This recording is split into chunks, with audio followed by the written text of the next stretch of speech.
하나님 말씀 보도록 하겠습니다. 하나님 말씀은 신약 성경 고린도전서 제15장 55절 말씀부터 58절 말씀까지, 고린도전서 제15장 55절 말씀부터 58절 말씀까지를 제가 읽어드리겠습니다. 사망아, 너의 승리가 어디 있느냐? 사망아, 내가 쏘는 것이 어디 있느냐? 사망이 쏘는 것은 죄요, 죄의 권능은 율법이라.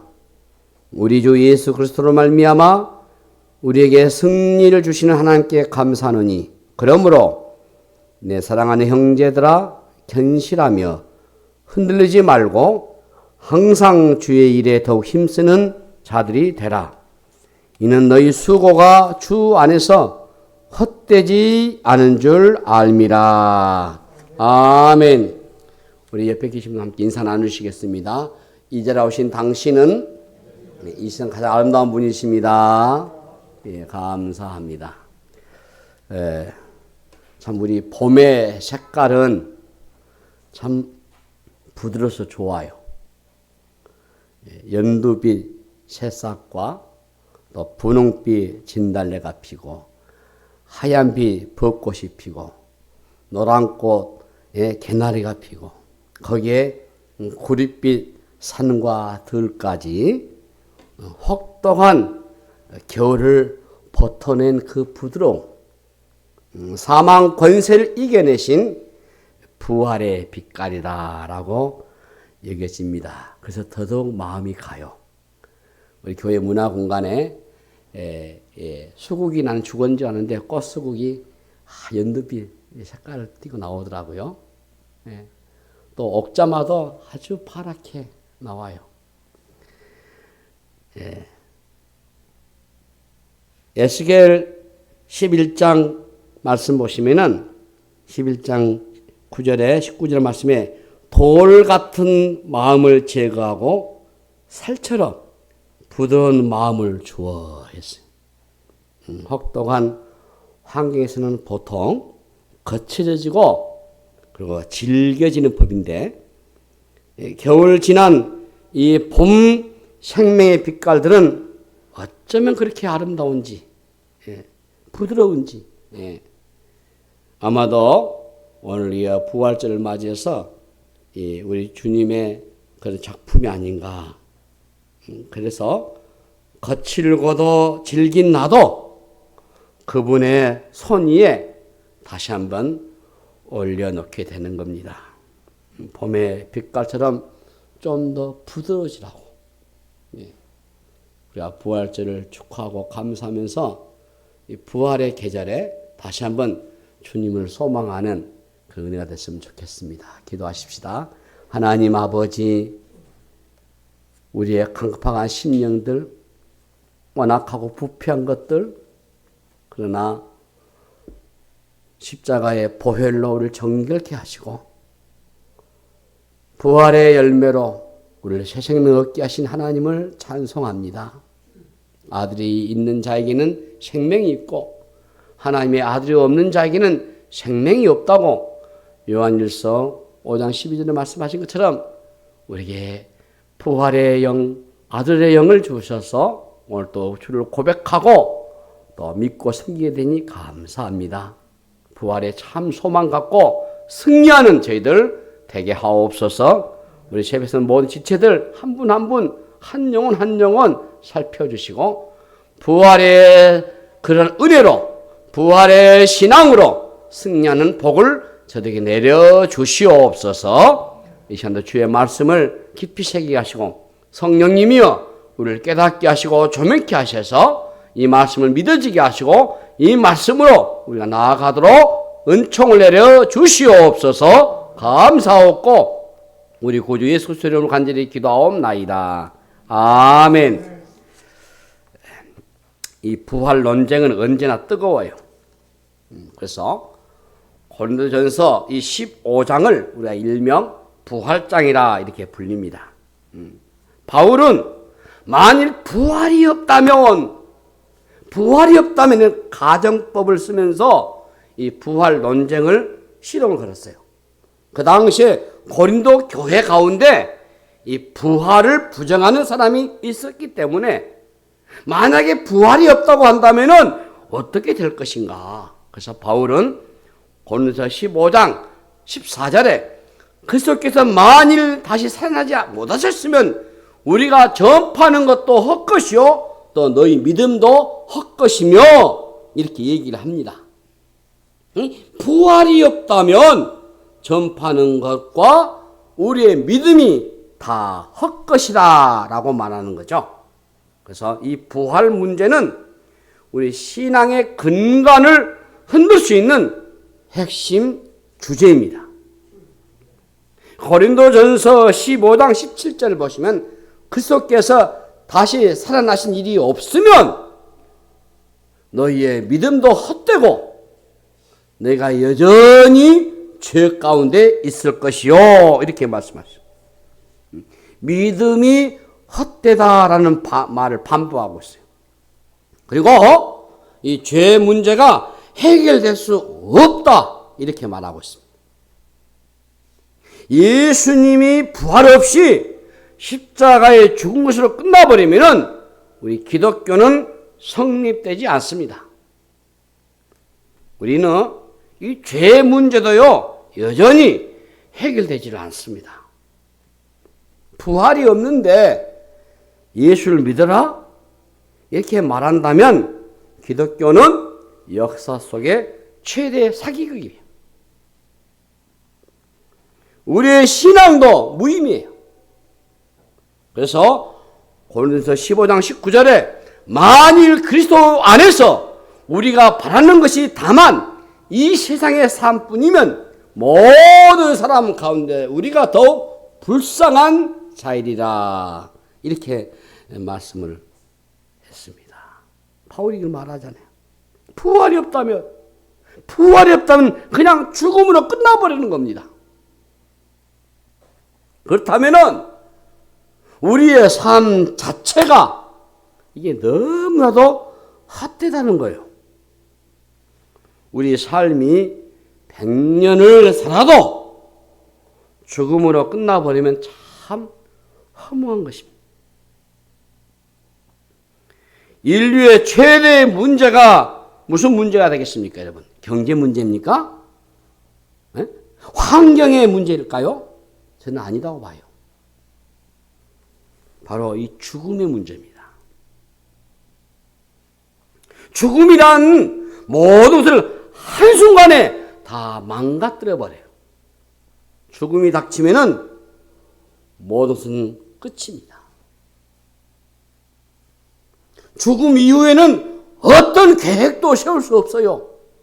일평생 땀 흘리고 수고하고 모든 것이 의미가 없어져 버려요. 세상에 살 때에 성공한 사람도 있을 것이고 실패한 사람도 있지요. 차이가 있어 보이지만 결국 모든 사람은 죽음의 끝을 맞이하게 되어 있어요. 죽음에는 예가 없습니다. 이 헛되다라는 이 단어를 생각하게 되면 떠오르는 성경이 있어요. 그게 바로 전도서입니다. 솔로몬은 전도서 1장부터 헛되다, 헛된 것들을 쫙 열거합니다. 1장 2절 3절 보시면 전도자가 이르되 헛되고 헛되며 헛되고 헛되니 모든 것이 헛되도다. 해 아래에서 수고하는 모든 수고가 사람에게 무엇이 유익한가? 무엇이 유익하냐 말이에요. 여기 헛되다 이 말이 히브리 언어로서는요 헤벨이라는 단어입니다. 이 헤벨이라는 단어나 무의미하다 이렇게 번역할 수 있는데 이 단어가요 이 히브리 이게 바람으로 번역되거든요. 바람으로. 한번 우리가 숨을 내뱉으면은 어때요? 입김이 났다가 없어져 버리는 그 무의미함을 뜻하는, 아무리 여러분들이 재물을 많이 쌓아도요, 또 여러분들 몸이 아주 건강하셔도 겨울철 입김처럼 사라져 버린다는 거예요. 그래서 시편 103편 15, 16절 보시면 인생은 그 날이 풀과 같으며 그 영화가 들의 꽃과 같도다. 그것은 바람이 지나가면 없어지나니 그 있던 자리도 다시 알지 못하거니와 라고 말하는 거예요. 부인하고 싶지만 이게 사실이에요. 들의 꽃이 얼마나 빨리 피었다가 집니까? 지금 우리 교회 옆에 벚꽃이 이제 막 확 만개돼서 피었어요. 며칠 못 가죠. 다른 사람들은 다 아파도 나는 왜일 거다라고 생각을 해요. 그러나 여러분, 현실은 다릅니다. 이 삶과 죽음이요, 붙어 있어요. 떨어져 있는 게 아니에요. 붙어 있어요. 우리는 생명에 관한 결정권을 가지고 있지 않습니다. 죽음은요, 불변의 법칙이에요. 문제는 죽음으로만 끝나버린다면 인생이 참 헛되다라는 것이죠. 그래서 사람들은 그 죽음을, 그 허물을 이겨보려고 부단히 애를 쓰는 겁니다. 이 사는 동안에 죽음에 대한 두려움을 이기고자 먹고 마시는 일에 몰두하잖아요. 지금 이 순간을 즐기면서 사는 것이 오늘 이 시대의 문화 속에 기본적인 신조가 되어버렸어요. 죽기 전에 오늘을 즐겨보자 말이에요. 그래서 우리 현대인들은 내세를 잘 생각하지 않는 것 같아요. 오직 현세만 있는 것처럼. 현세를 그래서 즐기고 가능한 많이 누리려고 생각해요. 여러분, 이 쾌락주의가 무엇이죠? 쾌락주의가 바로 오늘만 살아가고 있는 방식이에요. 즐기다가 죽는 한이 있어도 오늘의 모든 것을 걸어버려요. 그러나 오늘에만 메말린 이 쾌락은 어때요? 허무해지거든요. 허무의 끝에 쾌락이 있고 쾌락의 끝에 가면 또다시 허무가 또 오는 겁니다. 이게 끝없이 반복되는 거예요. 그래서 사람들은 별짓을 다 하죠. 심지어는 마약까지 손을 대요. 채워보려고. 그런데 허물을 달래보고 하지만은 해결되지 않습니다, 여러분. 죽음의 문제를 해결하지 않으면요, 답이 없어요. 그렇기 때문에 그런 거예요. 헛된 세상에서는 의미를 찾아갈 수가 없어요. 아무리 좋은 것을 찾아 즐기고 누려봐도 만족이 안 되는 겁니다, 여러분. 쉽게 지루해져요. 최고급 호텔 레스토랑에서 저 지중해 바다 가재를 매일 먹어보셔요. 며칠만 지나면 그 가재 비슷하게 생긴 것도 보기 싫어하는 겁니다. 자, 여러분, 왜 솔로몬이 첩을 1000명을 거느렸겠습니까? 허무하니까. 만족이 안 되는 겁니다. 쾌락으로 만족할 수 없도록 하나님 그렇게 사람을 만들어 놓으셨거든요. 아무리 좋은 것도 반복하게 되면 권태가 찾아와요. 권태가 오게 되면은 또 다른 것을 찾거든요. 인간은 헛됨의 이 강도가 강해지면 오면은 이게 이길 것이 없어요. 그래서 쾌락을 찾지만은 그 쾌락도 잠깐의 기분 전환으로 끝나버려요. 이 잠깐의 즐거움 뒤에는 어때요? 긴 후회가 올 수밖에 없어요. 오늘날 인간에게 드리워져 있는 이 죽음을 직시하지 않으려고 필사적으로 사람들이 오락거리를 찾아요. 그래서 이 시대는 엔터테인먼트, 이 오락 문화가 아주 발달되어 있어요. 어떤 사람은 죽도록 일만 하는 사람이 있어요. 죽도록 일하다 보면은 막 승진도 할 것이고 또 돈도 벌 것이고 성공하는 얘기도 듣겠지만은 사실 그게 잠깐이요. 출세를 1평생 할 수 있습니까? 지금은 50대 초만 돼도 조기 퇴직하잖아요. 경쟁자는요, 끝도 없이 이게 일어나요. 내 청춘의 직장을 다 위해서, 내 사업을 위해서 온 힘을 다 쏟았지만은 손에 잡히는 것은 없어요.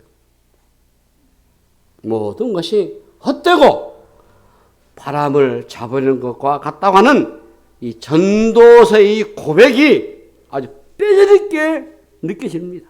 그래서 바울은 이 헛되다고 하는 이 단어를 계속해서 써가면서 고린도서 15장 10절에서 전혀 다른 표현을 말하고 있어요. 자, 그러나 내가 나된 것은 하나님의 은혜로 된 것이니 내게 주신 그의 은혜가 헛되지 아니하여 내가 모든 사도보다 더 많이 수고하였으나 내가 하는 것이 아니요 오직 나와 함께 하신 하나님의 은혜로라 이렇게 말씀합니다. 헛되지 아니하여. 자, 여러분 무엇이 헛되지 않다는 말입니까? 바로 내게 주신 그의 은혜. 내게 주신 그의 은혜.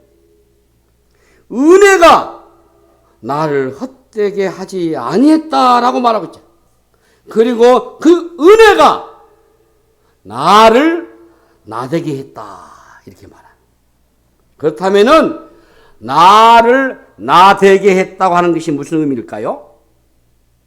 그것은 교회를 핍박했던 일에 앞장섰던 그 바울이 다메섹 도상에서 부활하신 주님을 만나 그 앞에 무릎을 꿇고 그의 삶을 반전시켜 주신 그 은혜를 의미한 것입니다.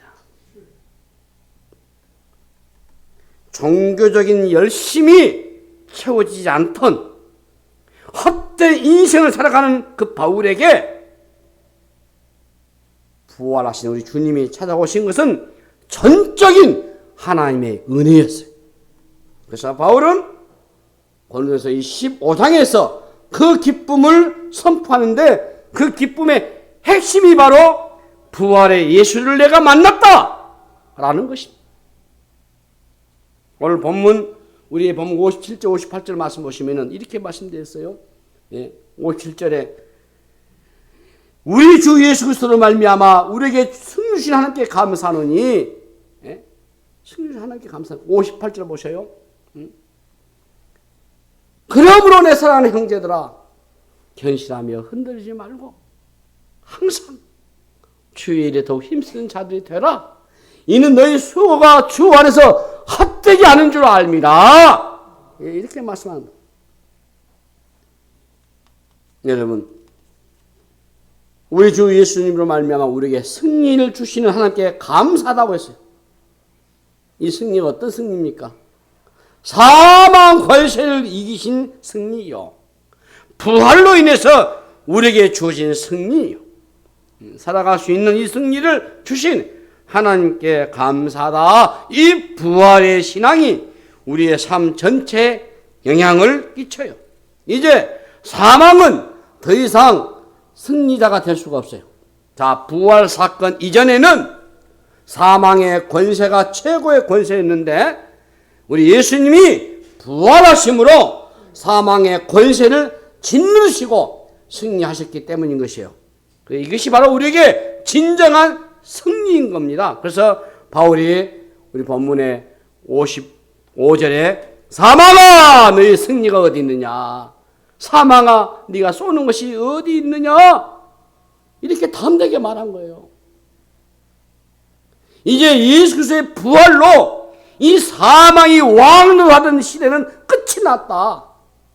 죽음으로 가득했던 애곡의 소리는 예수 그리스도의 부활 사건으로 사라져버렸어요. 오늘 58절을 보시면은 그래요. 죽음의 권세를 이긴 승리신 하나님으로 말미암아 이제 우리가 어떻게 살아야 것이냐, 이 부분 핵심입니다, 여러분. 그러므로 내 사랑하는 형제들아, 견실하며 흔들리지 말고 항상 주의 일에 더욱 힘쓰는 자들이 되라. 이는 너희 수고가 주 안에서 헛되지 않은 줄 알미라 라고 말하는 거예요. 이 말씀 보시면 여러분, 우리가 앞으로 어떻게 살아야 할지 분명해지죠? 그러므로 내 형제들아, 견실하며 흔들지 말며. 여기 견실하며, 이 말은 부활의 신앙을 굳게 잡으라 라는 것이에요. 그리고 구원의 소망을 가진 자로 흔들지 말고 살라는 말씀이에요. 여러분, 죽음이 찾아오면 보통 다 흔들려요. 갑자기 찾아온 질병은 우리 삶의 모든 걸 다 흔들어 버립니다. 죽음은요, 우리 삶에 결정적인 영향을 끼치고 우리 인생 전체를 송두째 흔들어 버립니다. 인간은 그래서 죽음 앞에 한없이 약해지는 거예요. 행복한 순간을 누릴 때도 언제 끝날지 모르는 두려움이 오는 거예요. 죽음 앞에서 인간은 흔들리는 갈대입니다. 그래서 바울은 고린도 교회 성도들에게 견실하며 흔들리지 말라고 말씀하고 있는 거예요. 왜냐하면 부활의 신앙을 가지면은 그 어떤 것에도 흔들리지 않을 수 있기 때문인 것입니다. 여러분, 사도행전을 보시면은 초대 교회에 우리 성도들에게 확인하는 것이 무엇입니까? 그들은 죽음 앞에 조금도 흔들리지 않았어요, 여러분. 죽음의 권세 앞에서 그들을 죽이려고 하는 어떤 권세 앞에서도 무력하게 무릎을 꿇지 않았어요. 초대 교회사를 보게 되면은 그 핍박을 말할 수 없어요. 제가 로마에 가서요, 그 현장을 가봤습니다.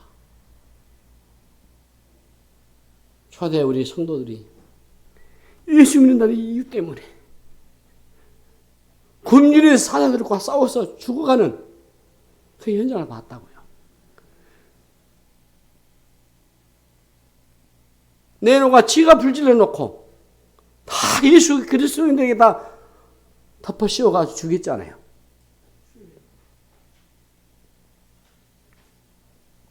그 지하 감옥에서 화형을 시키고 최초로 야고보는 톱으로 켜는 죽음을 당했어요.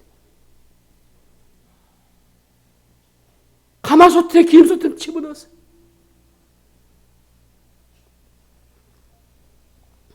그래도 그들이 무릎을 꿇지 않고 예수를 배신하지 않았던 이유가 뭐겠습니까? 바로 부활의 신앙이 있기 때문에 그래요. 부활의 신앙이 있기 때문에. 바울은 이 부활의 신앙을 가진 사람은 이제 흔들리지 않을 정도가 아니고 항상 주의 일에 더욱 힘쓰는 자들이 되라고 고민하고 있는 거예요. 그것만이 주 안에서 헛되지 않는 줄 알았기 때문이라고 했어요. 부활을 믿고 살아가는 사람은 이제 헛되지 않는 삶을 살아가셔야 돼요. 이 세상이 끝이 아닌 것을 알기 때문에 그래요. 부활의 신앙이 없는 사람들은 땀 흘려 돈을 벌고 쌓아도 결국 죽음이 그 모든 것을 헛되게 만들어버려요. 그러나 이제 부활을 믿는 하나님의 사람들은 우리에게 주어진 모든 것을 통해서 하나님의 영광에서 살아갈 수 있도록 하셨기 때문에 결코 헛되지 않습니다.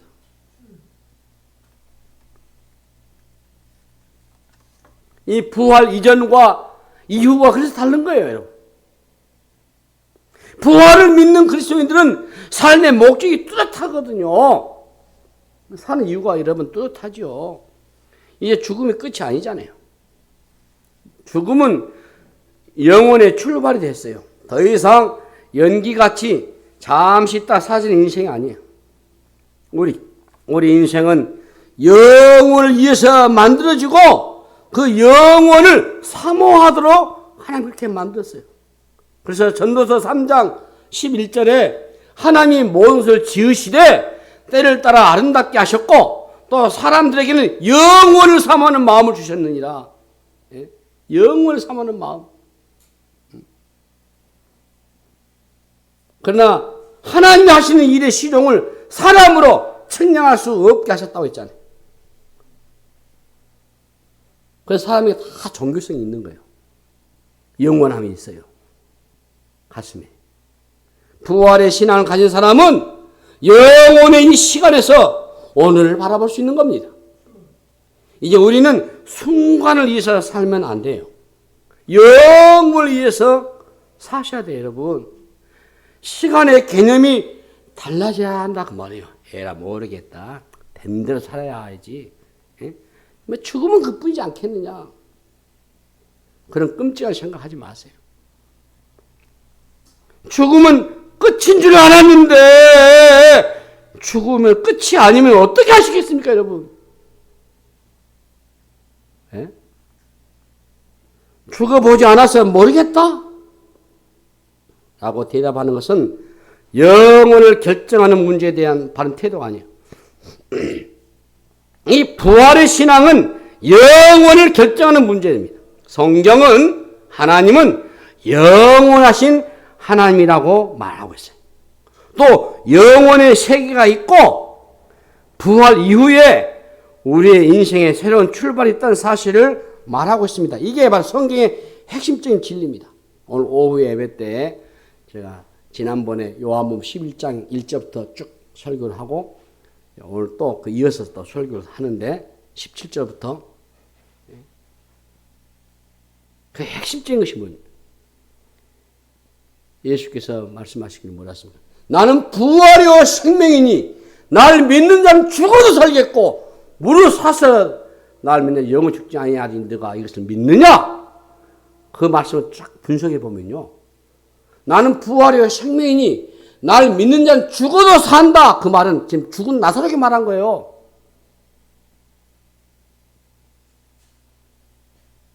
죽은 나사로에게. 살아서 믿는 자는 영원히 죽지 아니하니 이것을 네가 믿느냐? 지금 살아있는 마르다에게 한 말이에요. 이게 죽은 나사로에게는 너가 부활을 믿는다면은 너에게는 영생이 있다. 영원히 산다. 그리고 살아있는 마르다에게는 네가 부활 믿는다면 너에게는 부활이 있다. 그 말이에요. 나 믿는다면은. 그걸 말씀한 거예요. 이게 마르다가 뭐랍니까? 믿는다 하잖아요. 믿는다 하잖아요.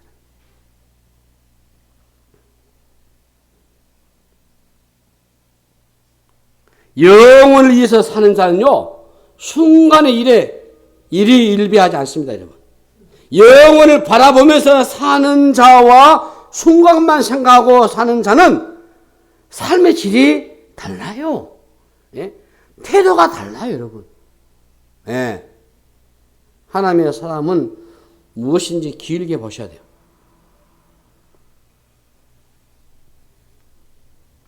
영혼의 세계에 눈을 뜬 사람들은 오늘 현실에 일어나는 문제 때문에 절망하지 않습니다. 이 세상의 것에 우리 인생의 목표를 두고 산다면은 그것처럼 허망한 것이 없지요. 예, 젊음도 인생도 얼마나 짧습니까? 인생 젊은 거 짧아요. 뭐 이런 많은 분이 아실 거예요. 그 황창현 신부다고. 참 말씀도 잘하시고 참 지혜로우시고 저 그분 참 좋아해요. 유머도 풍부하시고 나도 저렇게 참 유머도 풍부하면 좋겠는데 나는 그렇게 잘 안 돼가지고 배우고 싶은데 그분이 유튜브에서 이런 말씀 하대요. 조선시대 때는 수명이 보통 평민들은 30세, 왕들은 35세. 우리가 지금 60이 되면은 이제 이순에서 회갑을 합니다. 그리고 더 살게 되면 진갑을 해줘요. 지금은 그 옛날 일이에요. 지금 8순, 9순, 지금 100세, 보험에서는 120세에 지금 보험이 나왔어요, 여러분. 근데 착각하지 마세요. 그것도 짧아요. 이미 여러분 창세기 여러분들이 말씀 보셨잖아요. 969세도 있지 않습니까? 그것도 짧은 인생이에요. 하나님의 계산은 우리와 다르잖아요. 하루가 1000년 같고 1000년이 하루 같다는 하나님 수치 계산 아닙니까? 인생이 정말 짧아요. 지금 100세 인생, 120세 인생 해도 짧아요. 돈도 잠깐이에요. 물질이 있고 없음에도요, 너무 연연하지 마세요. 여러분, 건강에도 초연하세요. 영원으로 가는 삶의 과정일 뿐이죠. 우리나라는 세계에서 최고령사에 이미 접어들었어요. 거기에 얼마나 관심도 많고 또 준비도 많이 합니까? 저는 그것도 잠깐이라고 봐요. 준비되어 있든지 준비되어 있지 않든지 간에 금방 지나가요. 우리가 돈이 있다고 해서 삶의 질이 달라질까요? 저는 아니다고 봐요. 삶의 질은요, 다른 게 아닙니다. 부활의 신앙에서 결정돼 버려요, 이게. 우리가 지금은 힘들지만 장래에 다가올 그 나라에서 누릴 참된 안식을 바라보는 믿음의 눈이 여러분 열리기를 바랍니다. 그렇지 않으면은 나이가 들어도요, 노욕에 붙잡혀 살아가게 돼버려요. 그렇다고 막 죽을 때 이걸 움켜쥐고 있는 거 가져갑니까? 못 가져갑니다. 이제는 헛되지 않는 일을 위해서 사셔야 돼요. 헛되지 않는 일을 해야 우리에게 진정한 상급이 있어요. 그리스도의 부활은 죽음을 재해석하는 겁니다. 저주였던 죽음이 영광으로 이게 바뀌어버려요. 그리스도 안에서의 죽음은 더 이상 저주가 아닙니다.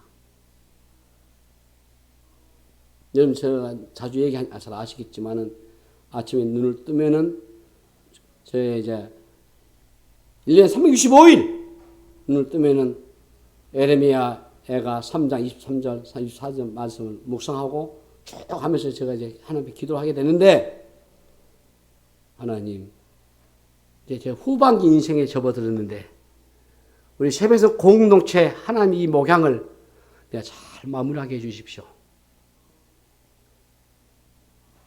주님이 오실 때까지 우리 광주 세배석 교회가 이 지상에서 구원의 방주 역할을 했으면 좋겠습니다. 좋은 동역자가 오셔가지고 이어가면서 했으면 좋겠습니다. 그렇게 기도하면서 하나님, 제가 믿음의 선언성을 다 마치고 의의 면류관을 내가 바라보면서 참 잘 죽었다. 복 있는 죽음 맞이했다. 영광스러운 주님 앞에 내 설 날을 내가 기대하면서 죽음을 제가 준비합니다. 이렇게 기도를 해요. 여러분 기분 나쁘지 몰라도 저는 그렇게 합니다. 예. 성경에 있어요. 요한계시록 14장 13절에 또 내가 들으니 하늘에서 음성하시려되 기록하라. 지금 이후로 주 안에서 죽는 자들은 복이 있도다 하심에 성령이 이르시되 그러하다. 그들이 수고를 그치고 쉬리니 이는 그들의 행할 일이 따름이다 하시더라. 아멘.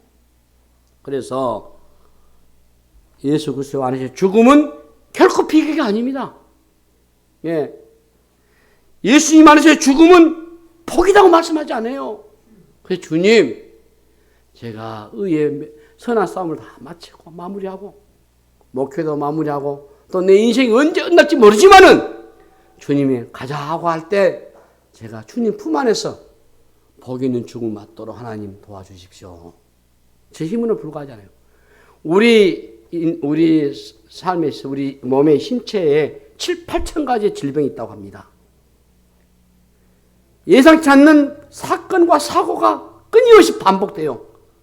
하나님 그런 가운데 나를 지키시고 보호하셔서 성경대로 죽음의 주님 품 안에서 내가 예수를 부인하지 않고 예수를 배신하지 않고 끝까지 인내하면서 내가 믿음을 잘 지키고 주님 앞에서 상 받을 찌으라 해가지고 복 있는 죽음 맞도록 한 도와주십시오. 기도를 해요. 여러분 이 부활절 감사를 맞이해서 우리가 부활의 의미를 다시 한번 좀 새겼으면 좋겠어요. 부활이란 죽었다가 다시 살아나는 것, 오래 길게 사는 것, 이걸 말하지 않습니다. 여러분. 사실 그것보다 더 광대한 얘기가 있어요. 그리스도의 부활은 죄로 인해서 망가지고 썩어진 이 타락한 세상을 온전히 회복시키는 하나님의 재창조의 역사입니다.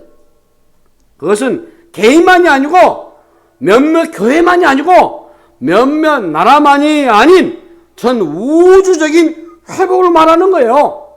주님이 다시 오시는 날 모든 게 완성될 것입니다. 그 날에는 만물을 새롭게 하시는 역사가 펼쳐지게 되는 겁니다. 더 이상 고통하고 신음하는 탄식을 보지 않게 되는 거죠. 예수님의 부활은 이미 그날이 시작되었다고 하는 것을 우리에게 알려주는 겁니다. 그래서 로마서 8장 18절 말씀에 생각하건대 현재 고난은 장차 우리에게 나타날 영광과 비교할 수 없다고 했어요. 로마서 8장 22절부터 읽어드릴게요. 피조물이 다 이제까지 함께 탄식하며 함께 고통을 겪고 있는 것을 우리가 아느니라. 그뿐 아니라 또한 우리 곧 성령의 처음 익은 열매를 받은 우리까지도 속으로 탄식하여 양자될 것, 곧 우리 몸의 속량을 기다리느니라. 우리가 소망으로 구원을 얻었음에 보이는 소망이 소망이 아니니 보는 것을 누가 바라리요. 만일 우리가 보지 못하는 것을 바라면 참음으로 기다릴지니라. 이렇게 말씀했습니다. 이제 부활로 인해서 우리의 판도가 완전히 바뀌었어요. 더 이상 여러분 죽음을 두려워할 필요가 없어요. 썩음의 지배를 받지 않아도 되는 겁니다. 완전한 회복의 날을 기대하면서 소망 가운데 살게 하셨어요. 그러므로 우리는 이제 주의 일에 더욱 힘쓰는 자들이 되셔야 합니다. 무엇이 힘써야 됩니까? 주의 일입니다. 주의 일. 주의 일이 힘쓸 때에 주 안에서 헛되지 않기 때문인 것입니다. 여러분 짧은 인생에 우리의 삶의 목표가 분명하셔야 돼요. 주의 일에 위해서 힘쓴다는 게 뭐죠? 소망의 이 소명감, 소명의식, 콜링, 하나님의 부르심, 소명의 삶입니다. 소명의 삶이란 것은 하나님이 주신 일이요. 내가 하고 싶어 한 일이 아니고 하나님이 하라고 하신 일. 내가 있는 곳에서 하나님의 그 부르심, 콜링, 소명을, 부르심을 확인하는 겁니다. 그리고 내가 할 수 있는 역할에 최선을 다해서 살아가시면 되는 거예요. 부활의 신앙으로 여러분의 일상을 살아가는 그런 삶의 신비야. 단순히 잘 먹고 잘 사는, 또 돈을 목표로 삼고 살았다면 이제는 부활의 신앙을 가지고 여러분 살아보셔요. 전혀 다른 인생이 될 것입니다. 더 이상 헛되지 않습니다. 돈은 우리의 목표가 아니고 삶의 수단일 뿐이요. 부활의 신앙을 가지면은 우리 삶에 에너지가 나와요. 부활의 신앙으로 살아갈 때 여러분의 삶에 생동감이 있습니다. 부활의 신앙이 없는 사람은 날마다 시들어가고 죽어가고 허무해지고 절망하고 자신의 인생에 에너지가 나오지 않아요. 왜냐하면 돈을 벌어도 많은 것을 이루어도 결국 죽음 앞에 의미가 없기 때문에 거기에 답이 없기 때문에 진정한 에너지가 나오지 않습니다. 그러나 부활의 신앙을 가지면은 오늘 세상의 끝이 아니고 다가올 더 좋은 하나님의 나라가 다가온다고 하는 사실을 믿기 때문에 주 안에서 일을 하게 되면 할수록 인생에 대한 기대감이 넘칠 것이고 소망이 넘칠 것이고 낙심은 사라지고 절망은 사라지고 우리 안에 열정의 에너지가 다시 나오는 역사가 일어나는 것입니다. 예수 믿는 사람들은 그래서 언제 죽어도 괜찮다. 그래서 담대하셔요. 나이가 들어서 허무한 게 아니에요. 부활의 신앙을 가진 사람은 나이가 들어도 결코 허무해지지 않습니다. 더 소망이 넘치고 영원을 사모하는 마음을 가지게 되면 우리의 매일의 삶이 새로워져요. 이게 신비단 말이죠. 우리 안에서 다시 살리는 영이신 성령이 거하시잖아요. 육체적으로 죽는 것을 두려워하지 마시고 우리 안에 이미 영생이 시작됐잖아요. 예수께서 이르시되 나는 부활이요 생명이니 날 믿는 자는 죽어도 살겠고 무릇 살아서 날 믿는 자는 영원히 산다고 말씀하시지 않아요. 확신 주셨지 않습니까? 죽음은 하나의 통과 의례일 뿐이요. 그래서 우리를 위협할 수 없어요.